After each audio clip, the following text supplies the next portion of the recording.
Mon Seigneur et mon Dieu, je crois de tout mon cœur que tu es ici, que tu me vois, que tu m'entends. Je t'adore avec profonde révérence. Je te demande le pardon de mes péchés et la grâce de faire avec profit ce moment de prière. Marie, ma Mère Immaculée, Saint Joseph, mon Père et Seigneur, mon ange gardien, intercédez pour moi. Thierry Bizot, un converti, raconte dans son livre Catholique anonyme, dont il a été question il y a peu dans les 10 minutes avec Jésus, il raconte un épisode important dans sa conversion.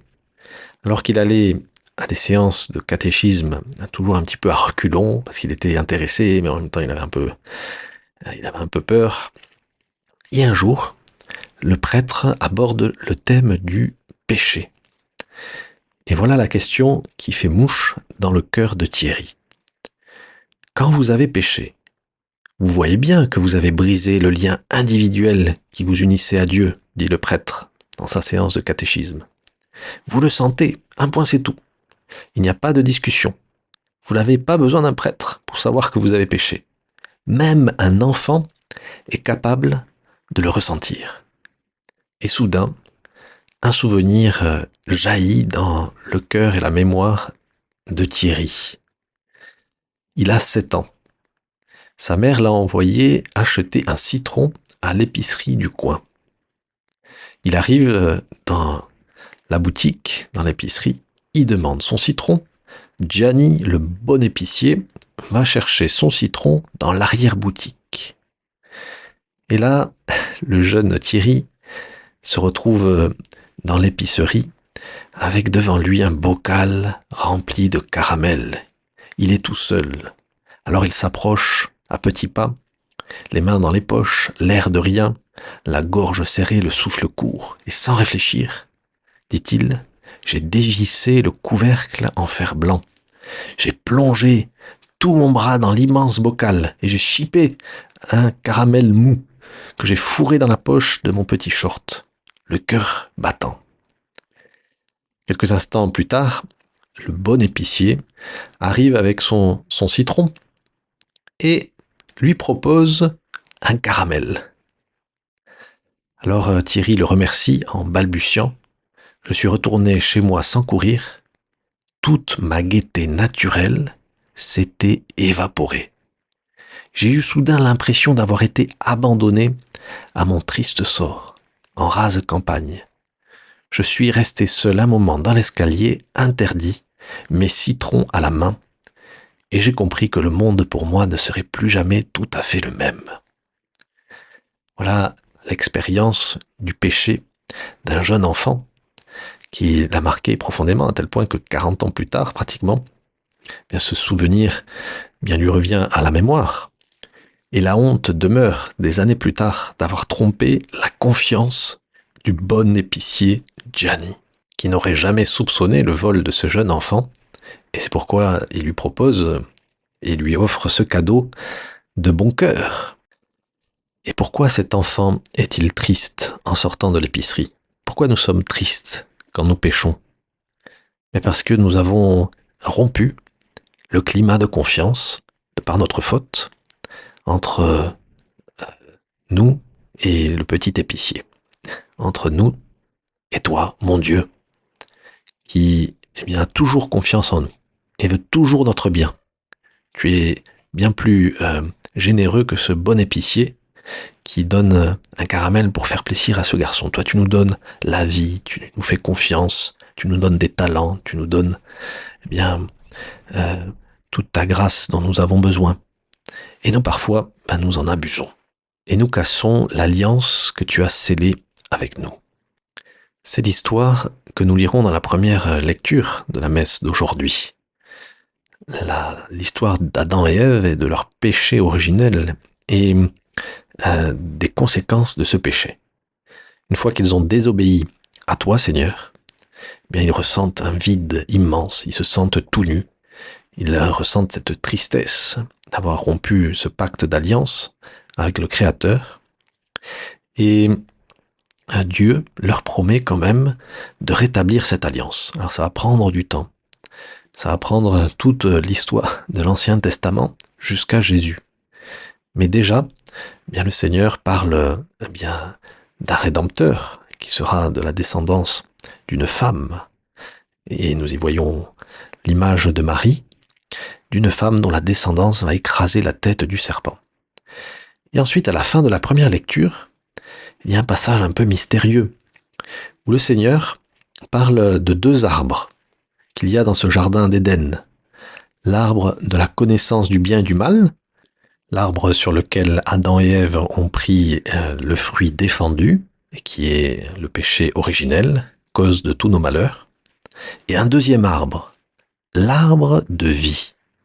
On les confond parfois, mais il y a bien deux arbres différents dans le livre de la Genèse. L'arbre de la connaissance du bien et du mal, l'arbre de vie.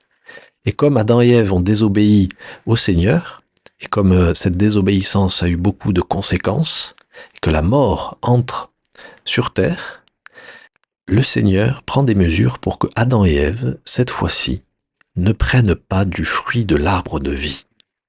N'en prennent pas, en tout cas, tant que l'alliance n'est pas rétablie entre Dieu et les hommes. Cette alliance, cette confiance entre Gianni et le petit garçon, entre Dieu et les hommes, c'est Jésus qui va la rétablir. Et nous voyons dans l'évangile de la messe d'aujourd'hui, qui est un peu en miroir avec le livre de la Genèse que nous venons de lire là, dans la première lecture, l'évangile nous fait comprendre que désormais nous avons accès à l'arbre de vie, à une nourriture qui nous donne la vie éternelle, une nourriture qui répare les conséquences de la désobéissance. Et dans l'évangile, nous voyons que une grande foule est autour de Jésus et qu'ils ont soif, ils ont faim. Ils ont faim des paroles du Seigneur, mais là, ils ont une faim aussi physique. Et c'est alors que Jésus opère son miracle de la multiplication des pains. À partir de 7 pains, il donne à manger à environ 4000 hommes. Et ensuite, il repart dans la barque avec ses disciples pour continuer son œuvre d'évangélisation.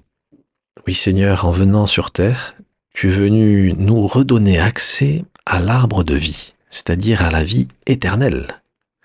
On voit dans le livre de la Genèse que si Adam et Ève mangent de ce fruit de l'arbre de vie, ils récupèrent la vie éternelle. Mais pour l'instant, ça n'est pas dans les plans du Seigneur. Mais avec toi, Jésus, eh bien, nous pouvons manger d'un pain, un pain qui nous donne la vie éternelle. Et c'est le symbole aussi de la multiplication des pains. Tu viens nous donner une nourriture qui nous sauve. Et c'est pourquoi dans ce miracle de la multiplication des pains, nous voyons une annonce de l'Eucharistie. Une annonce du pain des vivants, du pain qui nous donne accès à la vie en Dieu et donc à la vie éternelle. C'est sur un arbre mort, par notre faute, que tu vas être crucifié. Et de cet arbre de mort, l'arbre de la croix, va surgir la vie. Et avec la vie, le retour de l'innocence, le retour de la gaieté, le retour de la joie dans nos cœurs.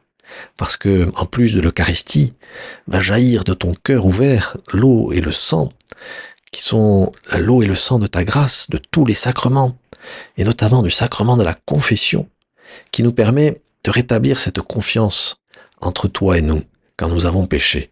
Et quand nous avons abusé de ta confiance, quand nous avons mal utilisé les biens que tu nous donnes, et quand nous avons chippé ce petit caramel, alors que tu voulais nous le donner, tu voulais notre bien, alors que tu nous donnes plus qu'un petit caramel, mais tu nous donnes bien la vie éternelle.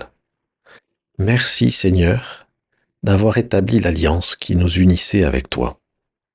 Merci mon Dieu de nous avoir donné les sacrements. Et c'est pourquoi je vais aller avec plus d'entrain à la confession. C'est pourquoi je vais mieux préparer mes communions qui vont me permettre de passer de la tristesse du péché, de la tristesse de mes infidélités, à la joie de me savoir enfant de Dieu, à la joie de recevoir tous les caramels que tu veux me donner et que je veux recevoir avec un cœur innocent. Je te remercie, mon Dieu, des bons caramels, que sont les bonnes résolutions, les actes d'amour et les inspirations que tu me donnes à chaque instant. Je te demande de m'aider à les recevoir d'un cœur plein de gratitude et à les savourer avec toi et pas dans mon petit coin, avec toi, avec ma famille, avec mes amis. Ma Mère Immaculée, Saint Joseph et mon ange gardien, intercédez pour moi.